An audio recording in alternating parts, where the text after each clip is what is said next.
But you're free, man. What are you going to do and where do you go from here, Dolomite?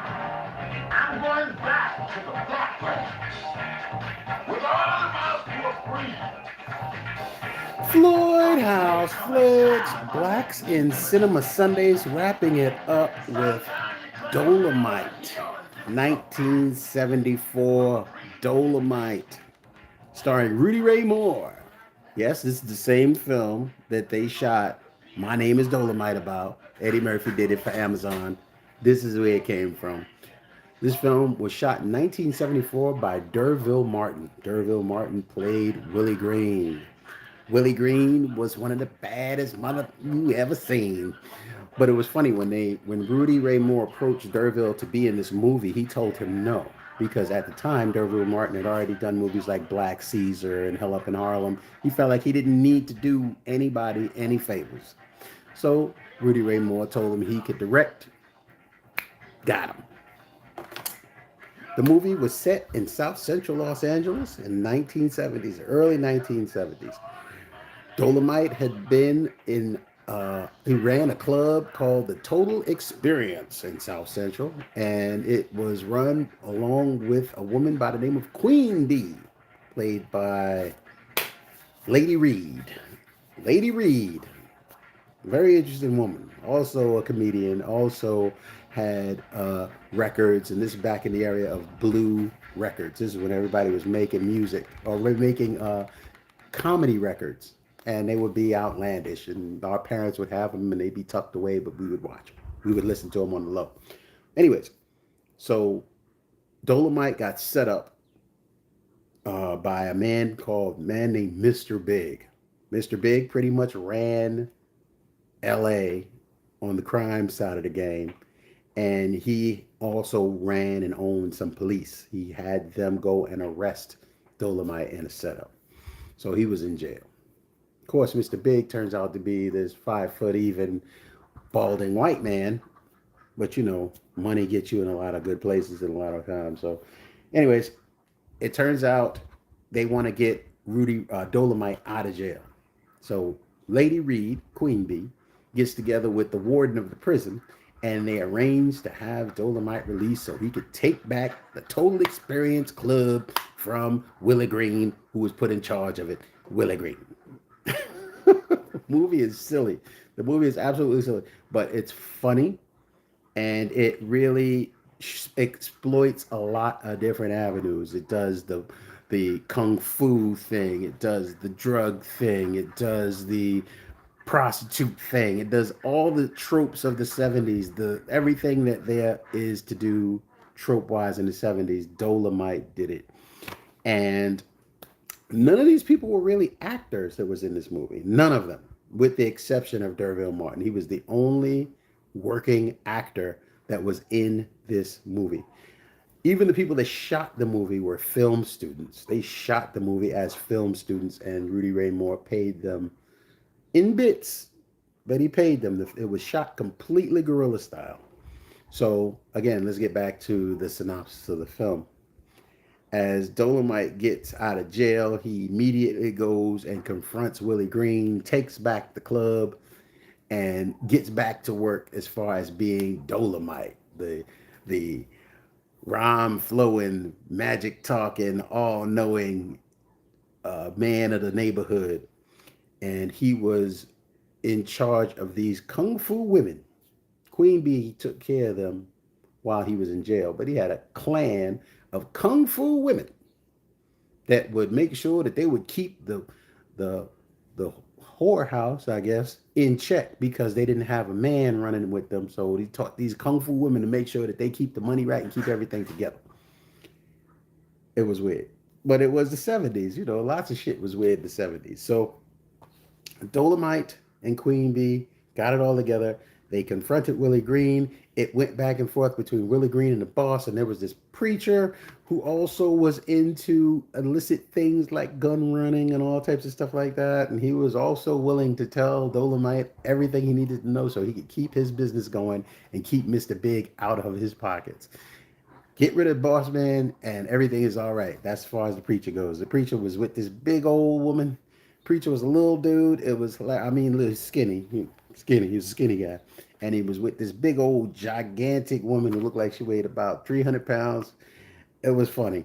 It was funny. There was a lot of funny moments in this movie, but the beautiful part about this movie is the way that it was done and the effect that it had on uh, comedy in the 70s.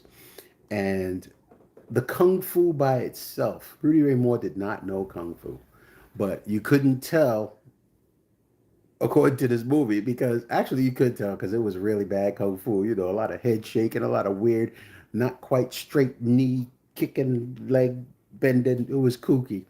So it was fun and it was funny. And as a 14-year-old boy watching this movie for the first time, it was probably one of the funniest things I had ever seen. It created a bunch of colloquialisms that we still use to this day, just around people that know this movie. You born insecure, rat soup eating motherfucker, things like that. You're gonna have to take me. There's quotes from this movies that stick.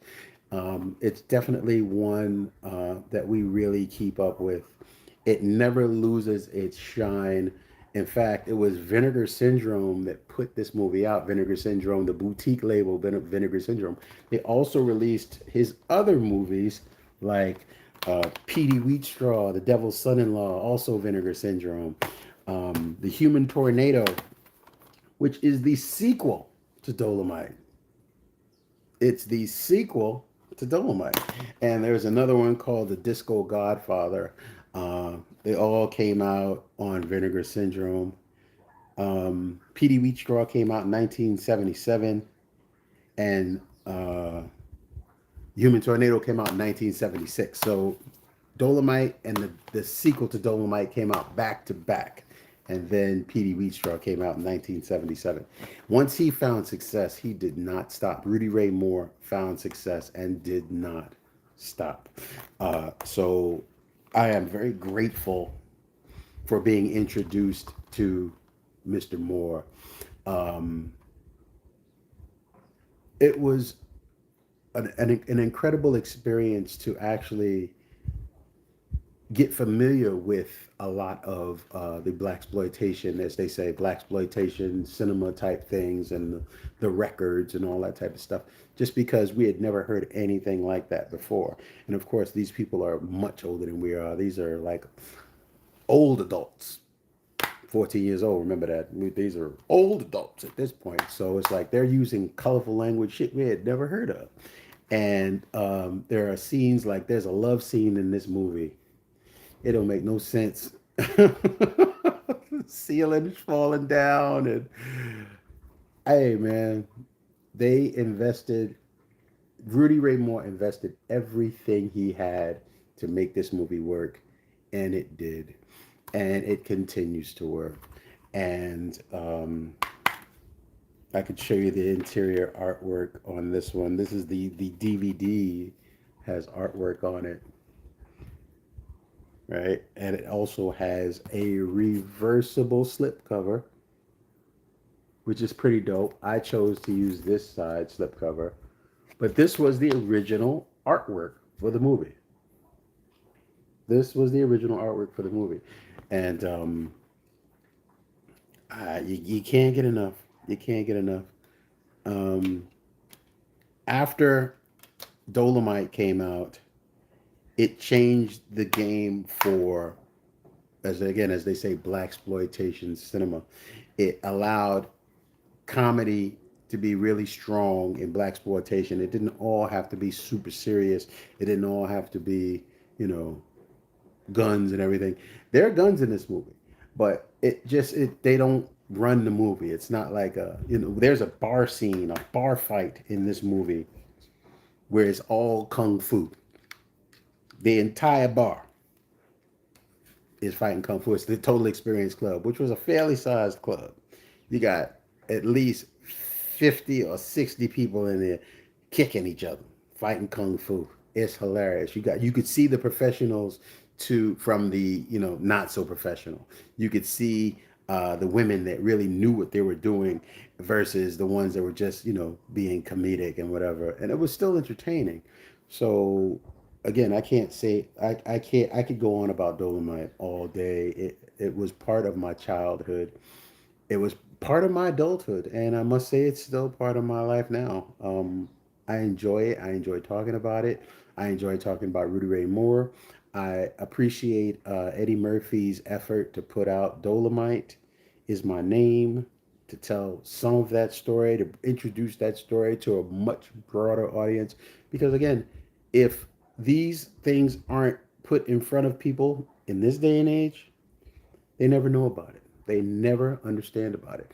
And black cinema is a huge part of that conversation. There's a lot of black cinema that people just don't know about. We're not just talking about Boys in the Hood and Menace to Society and things like that. We're not talking about what might be called the Generation X's movies. You know, we're not talking about those things. Love Jones and things like that. There's stuff way before that that set a bar. They set a standard. They set a certain uh, imagery for African Americans, and some of it goes over the top, and some of it hits the mark, and some of it really tells a story that should be told, which is why I decided to do Blacks in Cinema Sundays. So I can introduce you guys to different things in black cinema. 4K D-Ray, please, peace. Thank you for coming. Thank you for coming. We just finished watching Dolomite, and we were having a conversation about Dolomite and its impact in black cinema. Um, I'm just about to wrap up because we've been doing this chat for about 12 minutes now. And I think we really got to it. And I will be doing Human Tornado. We're gonna do a chat about the Human Tornado. We're gonna do a chat about Petey Wheatstraw and the Devil's Son-in-Law. I'm not gonna bash them together because I don't want it to be so close. Each one of them needs its own time. So I will be coming in with all of those movies. We will be coming back next Sunday. Blacks in Cinema Sunday will be back next Sunday. 12 noon, I do my announcement. Then I watch the film and then I come back in and we have a chat. Thank you very much for coming in. Please don't forget to like, share, and subscribe. We're going to be doing the 100. Once I reach 100 subscribers, we'll be doing a giveaway, a nice Blu-ray gift set. It is not going to be slouchy. Trust me when I say I got the stuff to give out. Please let me give it to you. 100 subscribers, I'm going to pick someone by random, and we're going to issue out a beautiful package of love and appreciation. Thank you so very much for chiming in. Anyone that wants to ask me questions, please feel free. I'm open to any conversation about black cinema. Let's get it done. No, sir, you did not miss out. It's all love. Everything is good. Everything is good. And please, I'll post a video up now and you can rewatch it as many times as you want. Share love, spread. All right, y'all. Oh, physical media commute number 31 tomorrow. Don't forget, physical media commutes are Monday, Wednesday, and Friday. I'm trying to keep this up. You know, these commutes are helping me get to work every single morning, and I do it with you guys, and I appreciate you all. All right, salute. Floyd House Flicks. Blacks in Cinema Sunday is a wrap. Peace.